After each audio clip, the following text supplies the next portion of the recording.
কয়েকদিন আগে আমি যে ভিডিওগুলো করেছিলাম তার মধ্যে একটা ভিডিও ছিল যে বোলিংয়ে সুইং বোলিংয়ে কী কী আঙ্গিক হয়, যেমন ধরুন out swing, in swing, short of লেংথে একটা বল করে সেখান থেকে আউট সুইং করা, একটু লেট সুইং করা এবং কিসের ওপর সুইংটা নির্ভর করে সেগুলো বলেছিলাম। তো আজকে আমি যেটা দেখাবো সেটা হচ্ছে কাটস, এই অফ কাট, লেগ কাট আর স্লোয়ার।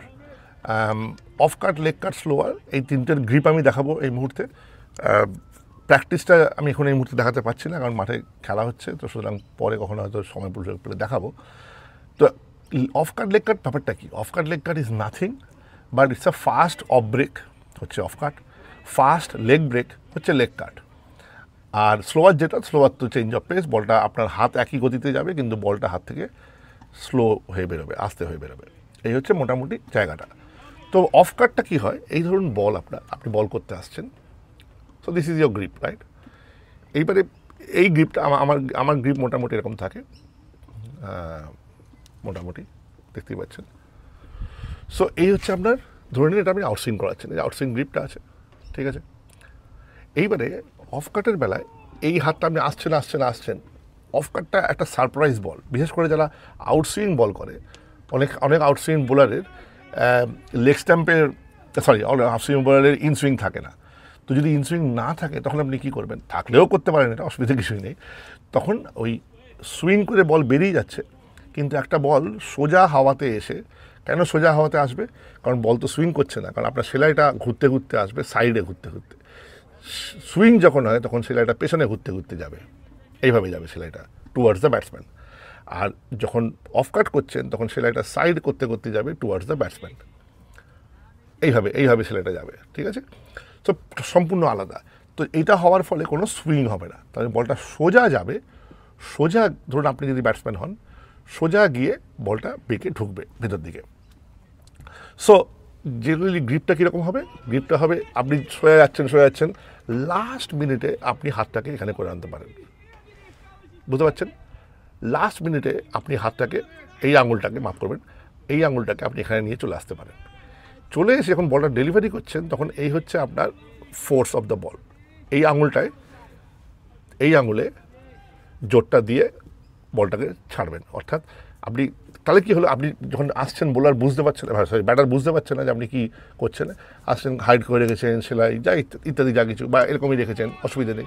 এই যখন হাতটা তুললেন বল করার জন্য, তখনই এখানে কিন্তু হাতটা চেঞ্জ হয়ে গেল। এই দেখুন, আমি দেখাই আপনাদের, ধরে নিয়ে আছে আমি হাতটা তুলেছি, দেখুন এখনও কিন্তু এই আছে, ঠিক আছে? এই হাত তুলেছি বল করবো বলে, কিন্তু এবার বলটা করতে যাওয়ার সময় আমার কিন্তু হাতেই নেমে চলে এসছে, বুঝতে পারলাম? সো এই হচ্ছে, আপনি যখন বলটা ছাড়ছেন তখন বলটা এইরকম অফ ব্রেক হতে হতে যাবে, মানে ভেতর দিকে আসবে। সো এখানে জোরটা হচ্ছে, বারবার বলছি, এই জোরটা হচ্ছে এই আঙুলে, পয়েন্টার, তর্জনী বোধহয় বলে এটাকে বাংলায়। আর যখন লেগ কাট হবে তখন সম্পূর্ণ উল্টো, ওই একইভাবে ধরেছেন, এবার এইটা এদিকে চলে আসবে, এইটা এদিকে চলে আসবে। আর আপনার আঙুলের জোরটা হবে এই আঙুলটায়, মধ্যমা, এই আঙুলটায়।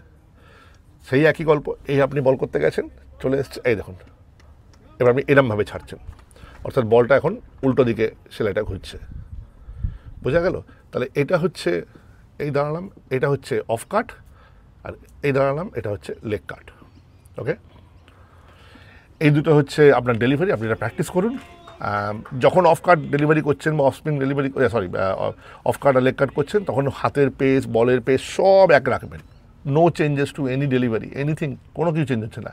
এটা অল অ্যাবাউট দ্য আঙুলের ব্যাপার, শুধু হাত থেকে এটা আঙুল দিয়ে আপনাকে করতে হচ্ছে, যে হাতে মাথায় রাখতে হবে। আগে যেমন মাথায় রাখেন আপনি, বলটা পেছন দিকে সেলাইটা যাবে, যখন সুইং করছেন তখন মাথায় হচ্ছে আপনার দুটো আঙুলে আপনি কিরমভাবে বল দিয়ে নামাবেন, দুটো এই রিস্টার সাহায্য নিয়ে দুটো আঙুলই আপনি বলের সেলাইয়ের ওপর দিয়ে গিয়ে এই বলের সেলাইটাকে পেছন দিয়ে কীরমভাবে ঘোরাবেন। এটা হচ্ছে আপনার সুইং বলের সময় এই দিকে মনটা থাকবে। অ্যাকশন তিনটের সময় একই, off break, leg break, swing, সব কটার ক্ষেত্রেই অ্যাকশন এক, শুধু পরিবর্তনটা হবে, আপনার ফোকাসটা হবে আঙুলের দিক থেকে, যে ফোকাসটা সেটা চেঞ্জ হবে।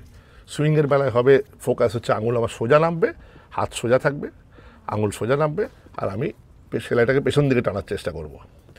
অফ ব্রেকের বেলায় সেলাইটাকে আমি সাইডে করার চেষ্টা করব, ডান দিকে, মানে লেগ স্টাম্পের দিকে আমার সেলাইটা ঘুরবে, লেগ স্টাম্পের দিকে, আর লেগ ব্রেকের সময় লেগ কাটের সময় অফ স্টাম্পের দিকে ঘুরবে, ঠিক আছে, উল্টো দিকে ঘুরবে।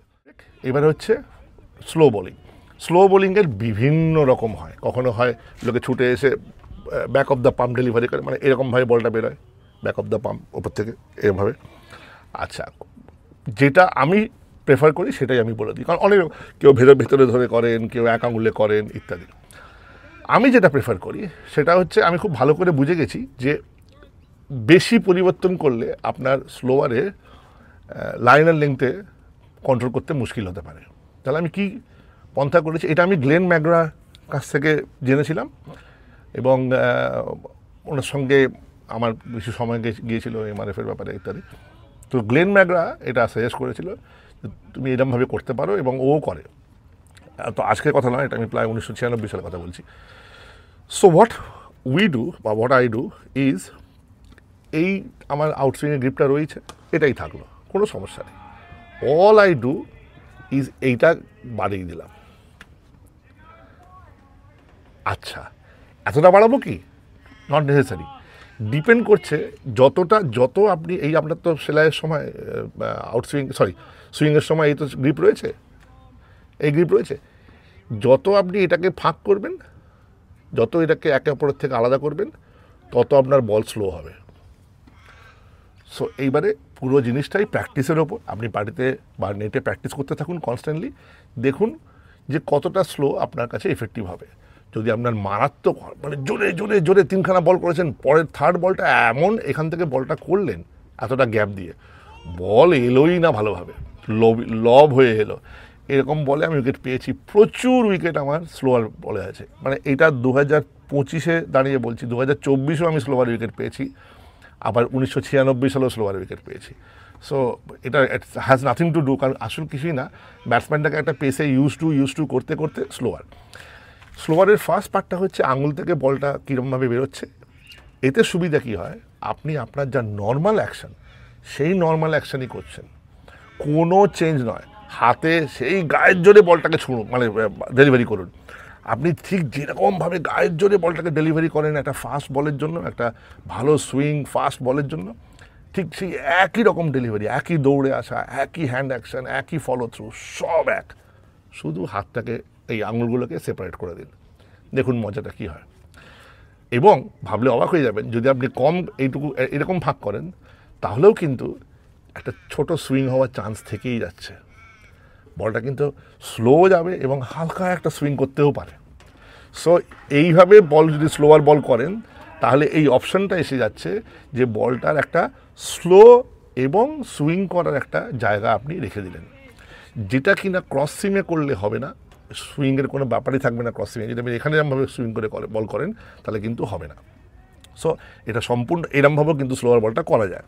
তো যদি দেখেন আপনার এলোমেলো বোলিং হচ্ছে যেদিনকে, তো সেদিনকে আপনি কিন্তু ক্রস সিমে বল করবেন, এরকমভাবে বা এরকম সোজা একদম ক্রস সিমে। যেদিনকে আপনার সুইং আউট অফ কন্ট্রোল, জায়গায় বলই ফেলতে পারছেন না, লাইনার লেংথে বলই ফেলতে পারছেন না, সেদিনকে আপনাকে কিন্তু এইভাবেই আনফর্চুনেটলি বল করতে হবে। যেখানে অনেক সময় বলে ওয়াবল সিম।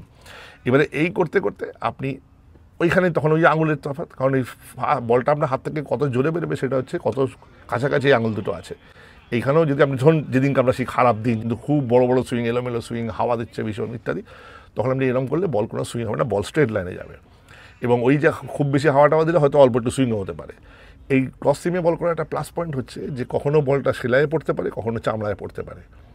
যখন চামড়ায় পড়ে তখন বলটা স্কিড করে যেতে পারে, যখন সেলাইয়ে পড়ে তখন বলটা লাফিয়ে উঠতে পারে। সো আনপ্রেডিক্টেবল একটা বাউন্সের জায়গা তৈরি করে ক্রস সিম বল। সো এটা একটা প্লাস পয়েন্ট। এক হচ্ছে আপনি যে লাইনে বল করতে চাইছেন সেই লাইনেই বলটা হবে, সুতরাং ওটা সুইং হয়ে বেরিয়ে যাবে না ডান দিক বাঁ দিক। আর দুই হচ্ছে যে বলটা কখনো শ্যুট করতে পারে, মানে স্লিপ করে নিচে যেতে পারে, কখনো আবার বাউন্স আপ করতে পারে, অকওয়ার্ড বাউন্স হতে পারে। বাট এই দুটো জিনিস ছাড়া বলটা যেহেতু সুইং করবে না, বলের লাইনটা যেহেতু স্ট্রেট আসছে, ব্যাটারের পক্ষে কিন্তু ক্রস সিম বল খেলাটা সোজা হয়ে যায় ইন আ ওয়ে। যদি বাউন্স ওই তারতম্য না হয়, ওর কিন্তু লাইনে গিয়ে খেলা সোজা হয়ে যায়। দেখবেন ক্রস সিম বলে বেশিরভাগ এলবিডব্লিউ আর বোল্ড হয়, ক্রস সিম বলে কিন্তু খুব একটা কট বিহাইন্ড হয় না, খুব একটা হয় না, হলেও হতে পারে, সেটা বারণ তো কিছু নেই, ভুল খেললে হবে, কিন্তু ওই ব্যাপারটা আছে। সো তখন আপনি ওই এরকমভাবেও কিন্তু স্লোয়ার বলটা করতে পারেন সেক্ষেত্রে। তাহলে স্লোয়ার বল বেসিক্যালি এটা রাখলে কী হবে, আপনি এটা সুইং রাখার তবু জায়গা দিলেন, আপনি যদি এইভাবে রিলিজ করেন। সো মনে থাকবে এগুলো। আমি কলকাতায় যখন আসছি, আমি যে একাডেমিগুলোতে যাব সেখানে যদি আপনারা আসতে চান আমাকে মেসেজ করে জানাতে পারেন। আমি সেই একাডেমি সংগঠনের সঙ্গে কথা বলবো এবং তারপরে সেখান থেকে দেখা যাক। যদি আপনারা ইচ্ছুক থাকেন ডেফিনেটলি এসে আমার সঙ্গে 1:1 এই একাডেমিতে দেখা সাক্ষাৎ করতে পারেন। এবং সেদিনকে আমি যত রকম পদ্ধতি ক্রিকেটে জানানোর আছে জানাবো, বাচ্চাদের সঙ্গে সময় কাটাবো এবং batting, bowling, fielding, catching, spin ball, fast ball সব নিয়েই সেই একাডেমিতে আমরা সেই দিনটা কাটাবো। সো দারুণ হবে ব্যাপারটা। যদি আপনারা ইচ্ছুক থাকেন আমাকে মেসেজ করুন, নিচে কমেন্ট করুন, and we will hook you up. Thank you.